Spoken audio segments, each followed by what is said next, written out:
The PCMC news express channel में आप सभी का बहुत बहुत स्वागत। आप सभी को कॉन्स्टिट्यूशन डे के अनेक अनेक शुभकामनाएं। सुप्रीम कोर्ट परिसर में प्रस्तापित हुई भीमराव अंबेडकर की प्रतिमा, राष्ट्रपति मुर्मू ने दी श्रद्धांजलि। कॉन्स्टिट्यूशन डे, राष्ट्रपति द्रौपदी मुर्मू ने रविवार को संविधान दिन के अवसर पर सुप्रीम कोर्ट परिसर में डॉक्टर भीमराव अंबेडकर की प्रतिमा का उद्घाटन किया। उन्होंने बाबा साहब भीमराव अंबेडकर की 7 फीट ऊंची प्रतिमा पर फूल अर्पित कर उन्हें श्रद्धांजलि दी। इस अवसर पर भारत के मुख्य न्यायाधीश DY चंद्रचूड़ और केंद्रीय कानून मंत्री अर्जुन राम मेघवाल मौजूद रहे। भारत के संविधान को 75 साल पूरे हुए हैं। इस अवसर के ऊपर सुप्रीम कोर्ट परिसर में प्रस्तापित हुई भीमराव रामजी अंबेडकर की प्रतिमा। May I now request Honorable Minister for State, Law and Justice, Shri Arjun Ram Meghwal to address the audience. आज के इस शानदार कार्यक्रम में हमारे को ऊर्जा का संचार करने वाली भारत की माननीय राष्ट्रपति श्रीमती द्रौपदी मुर्मू जी, भारत के मुख्य न्यायाधीश डॉक्टर न्यायमूर्ति DY चंद्रचूड़ साहब, न्यायमूर्ति संजय किशन कौल जी और न्यायमूर्ति संजीव खन्ना जी, मंच पर उपस्थित हमारे श्री R वेंकट रमणी जी, भारत के attorney general, doctor Adish C Agarwala ji, अध्यक्ष सुप्रीम कोर्ट बार एसोसिएशन, हमारे solicitor general of India, honourable जजेज of supreme court, honourable retired chief justice of supreme court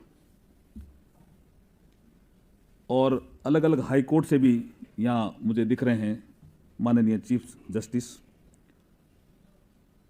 और भी इस लीगल फ्रेटर्निटी से जुड़े हुए सब गणमान्य नागरिक भी आज यहाँ उपस्थित हैं। वकील फ्रेटर्निटी से संबंधित भी बहुत से लोग यहाँ उपस्थित हैं, स्टूडेंट्स भी उपस्थित हैं, विशिष्ट अतिथिगण, देवियों और सज्जनों। देखिए, जैसे संजय किशन कौल साहब ने कहा कि हम संविधान दिवस के 75 वर्ष में प्रवेश कर गए हैं। देश जब आजाद हुआ, जब 75 साल पूरे हुए, तो देश ने नरेंद्र मोदी जी के नेतृत्व में आजादी का अमृत महोत्सव मनाया। अब जब संविधान दिवस आज है 26 नवंबर, और इसको हम 2015 से पूरे देश में मना रहे हैं, जब बाबा साहब की 125वीं जयंती ये देश मना रहा था, तब सरकार ने निर्णय लिया कि 26 जनवरी के दिन पूरे देश में हम संविधान दिवस क्यों नहीं मना सकते, और उसके बाद से लगातार 26 नवंबर को पूरे देश में संविधान दिवस। अब एक विषय बड़ा महत्वपूर्ण आता है कि 26 नवंबर 1949 को संविधान स्वीकृत हुआ, अंगीकृत हुआ, हमने अडॉप्ट किया, और आज 26 नवंबर 2023 को इस न्याय के मंदिर में जिन्होंने संविधान बनाने में महत्वपूर्ण भूमिका निभाई, जो ड्राफ्टिंग कमेटी के चेयरमैन थे, उनकी एक मूर्ति का अनावरण किया है। इसके लिए मैं चीफ जस्टिस ऑफ इंडिया को बहुत बहुत बधाई और शुभकामनाएं देता हूं। It is a historical event, ये साधारण घटना नहीं है।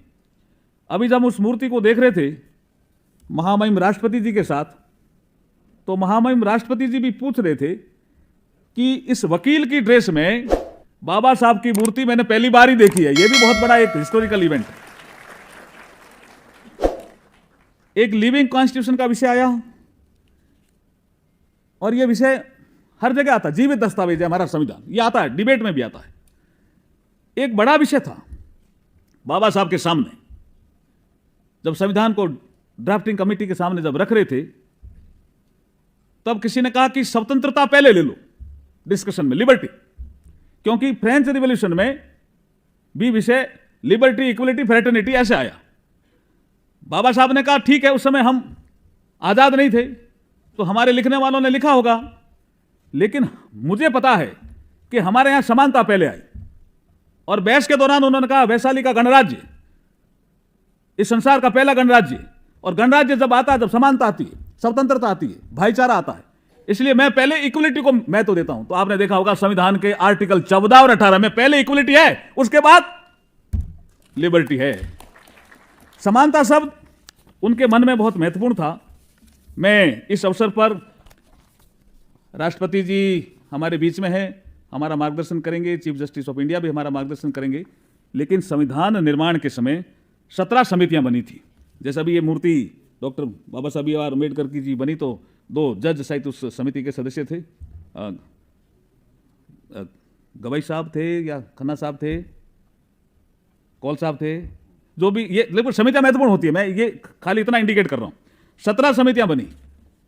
4 समितियों के अध्यक्ष डॉक्टर राजेंद्र प्रसाद थे, 3 समितियों के अध्यक्ष जवाहरलाल नेहरू थे, वल्लभ भाई पटेल भी कुछ समितियों के अध्यक्ष थे, के मुंशी भी कुछ समिति के अध्यक्ष थे, लेकिन जो ड्राफ्टिंग कमेटी थी उसके अध्यक्ष बाबा साहब भीमराव अंबेडकर थे।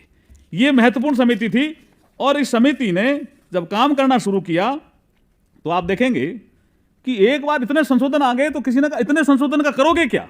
आप अंदाज लगा सकते हो कितने संशोधन आए। जब ड्राफ्ट आया, संशोधन आए 7635, बड़ा नंबर था। 7635 संशोधन जब आए तो लोगों ने कहा इसको कौन पढ़ेगा?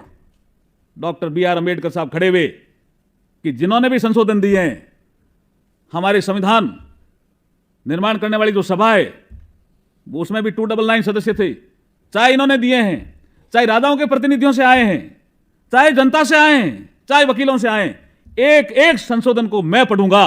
तब लोगों ने कहा यार ये तो अलग ही तरह के काम कर रहे हैं। सारे संशोधन पढ़े डॉक्टर BR अम्बेडकर साहब ने, और सारे संशोधन पढ़ करके लाए संविधान सभा में, ला करके कहा कि ये 2437 जो संशोधन है, मेरे हिसाब से इन पे चर्चा करनी चाहिए, जिसको हम डिबेट कहते हैं, जिसको खंडवार चर्चा कहते हैं। एक एक क्लॉज की खंडवार चर्चा की। उसमें आप देखिए 2437, 2437 संशोधनों पे, एक एक संशोधन पे चर्चा हुई। बाकी संशोधनों के डॉक्टर BR अम्बेडकर ने साहब इसमें इतनी वैल्यू नहीं है, लेकिन इनमें वैल्यू है, तब जाकर के संविधान बना। इसलिए मैं बाबा साहब को तो याद कर ही रहा हूं, लेकिन उन्होंने जब एक चेतावनी दी उसको भी मैं आज याद करूंगा, क्योंकि 25 नवंबर को चेतावनी दी थी। लास्ट बैठक थी संविधान सभा की। उन्होंने बहुत बड़ा भाषण दिया, सभी का धन्यवाद दिया, लेकिन एक कोर सब्जेक्ट है जिसपे उन्होंने टच किया और आज भी वो चिंतन का विषय।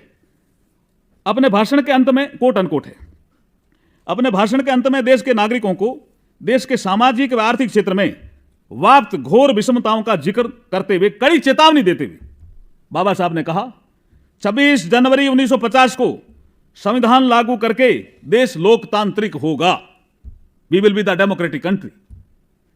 इसके बाद हमारे देश में राजनीतिक समानता होगी, we will enjoy political equality, मगर आर्थिक और सामाजिक क्षेत्र में असमानता रहेगी। मेरे मन में विचार आया कि ऐसे में हमारे लोकतांत्रिक संविधान का भविष्य क्या होगा? हम इसे स्थायी रूप से स्थापित कर पाएंगे या एक बार फिर असफल होंगे? राजनीति में हम एक व्यक्ति एक वोट, एक मूल्य को मान्यता देंगे, हमारे आर्थिक और सामाजिक क्षेत्र में इसे नकारेंगे, अर्थात हम विषमताओं को जीवन में प्रवेश करने जा रहे हैं। We are entering into a contradiction. हम विषमताओं के जीवन में प्रवेश करने जा रहे हैं। यदि लंबे समय तक हम इसे नकारते रहेंगे तो हम हमारे राजनीतिक लोकतंत्र को भी खतरे में डालेंगे। हमें यह कोशिश लगातार करनी चाहिए कि प्रजातंत्र हमारे सामाजिक आर्थिक क्षेत्र में पूरी तरह समा जाए। मैं अब पीछे मुड़ के देखता हूं, सरकारों ने भी काम किया। आज हम न्याय के मंदिर में बैठे हैं। क्या शानदार कोई जजमेंट PN भगवती साहब ने दिया होगा साहब कि हमारे इस देश में सामाजिक आर्थिक असमानता है, कोई आदमी रिट करने के लिए नहीं आ सकता, पैसा नहीं दे सकता, वो पोस्ट कार्ड लिखे मैं इसको रिट मानूंगा। यही बाबा साहब ने जो कहा था उस दिशा में उन्होंने कदम उठाया था। क्या विषय CNG का हमारे ध्यान में नहीं है क्या? दिल्ली में रहने वाले लोग सब जानते हैं कि CNG में किस लोगों ने कहा कि दिल्ली रहने लायक नहीं है।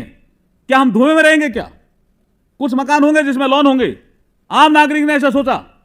धुएं से कैसे मुक्ति मिल सकती है? मैं सुप्रीम कोर्ट का धन्यवाद करता हूं कि CNG जैसा फैसला देकर के दिल्ली को भी धुएं से मुक्त करने का प्रयास किया। ये सब प्रयास चलते रहे, सरकारों ने भी काम किया, सुप्रीम कोर्ट ने भी काम किया, एग्जीक्यूटिव ने अपना काम किया, तब जाकर के हम लोकतंत्र को मजबूत कर पाए। हमारे आसपास देश आजाद हुए थे, पाकिस्तान हमारे साथ ही आजाद हुआ, श्रीलंका पहले हुआ लेकिन डिस्टर्बेंस, नेपाल में डिस्टर्बेंस, म्यांमार में डिस्टर्बेंस, बांग्लादेश भी कोई ठीक दिशा में चला हो ऐसा नहीं है, लेकिन हम क्यों ठीक दिशा में चलते रहे, उसका एक ही बड़ा कारण है कि हमारे पास लिविंग डॉक्यूमेंट था, कॉन्स्टिट्यूशन, जिसको आज हम मना रहे हैं संविधान दिवस के रूप में, जिसके कारण हमारी ताकत भी आगे बढ़ी, संसार में भी हमारी ताकत आगे बढ़ी, संसार के देश भी हमारा लोहा मान रहे हैं, और हम बहुत सी विपरीत परिस्थितियों से भी निकले। कई ऐसी परिस्थितियां आई जब लगा क्या डगमगा जाएंगे, लेकिन हम नहीं डगमगाए। उसका एक ही बड़ा कारण है, वो है भारतीय संविधान। इसलिए जो आज संविधान दिवस हम मना रहे हैं, उसके लिए मैं बहुत बहुत बधाई देता हूं, शुभकामनाएं देता हूं। मैं पुनः हमारे मुख्य न्यायाधीश न्यायमूर्ति DY चंद्रचूड़ साहब को पुनः बहुत बहुत बधाई देता हूं, क्योंकि ये साधारण पल नहीं है। बाबा साहब भीमराव अंबेडकर जी की यहां मूर्ति लगना, और वो भी वकील की ड्रेस में लगना, और वो भी सुप्रीम कोर्ट के ठीक उस बढ़िया लॉन में लगना, ये ऐतिहासिक पल है। इस ऐतिहासिक पल की बहुत बहुत बधाई देता हुआ मेरी वाणी को विराम देता हूं। जय हिंद, जय भारत।